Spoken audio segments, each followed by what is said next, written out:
এতিয়া মোৰ দেউতা মৰিলে মই বামুণ লগাই কৰ্ম কৰিলোঁ, তাত কি পাইছোঁ তাত কোনো ৱেট নাই। বামুণজন নলগাই মই কাম কৰিলোঁ, মোৰ কোনো ৱেট নাই।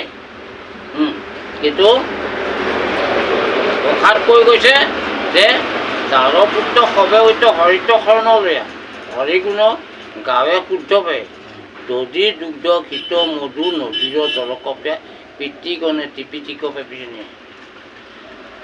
ভগৱানৰ নাম স্মৰণ কৰি তেওঁ পিতৃ তোমাৰ মোৰ পিতৃ হেৰি লৈ ভালকৈ তেওঁ চৰ্চা হেৰি কৰিছে। মই যদি অকল শুনি যাওক কথাটো,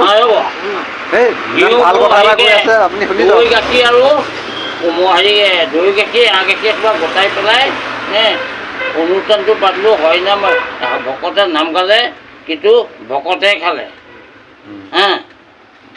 মোৰ পিতৃয়ে নাই পোৱা তাত। যদি মই সেই আটাইকেইটা বস্তু যদি গোটাই মেলি যদি মিহ হেৰি কৰি পেলাই সন্মিলিত কৰি পেলাইছে নদীত যদি দিওঁগৈ নহয়, তেতিয়াহ'লে এই কি দধি দুগ্ধ ঘিউ মধু দধি ঘৃত মধু সেইখিনি পালেই আমি যে নৈত দি দিলোঁগৈ, পিতৃগণে নদীৰো জল পালে।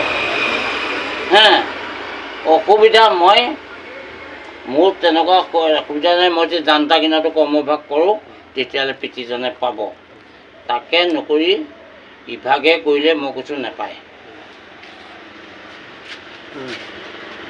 কাৰণ ভকতে খাই যোৱাৰ পিছত ফুল ফুটক মই নদীত পেলাবগৈ নোৱাৰোঁ, জানটোত পেলাবগৈ নোৱাৰোঁ পিতৃয়ে পাবলৈ।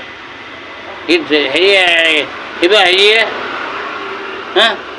ভকতে খাই বৈ বিষ্টাখিনিয়ে তুমি পেলাইছেগৈ, চোৱাখিনিয়ে পেলাইছেগৈ।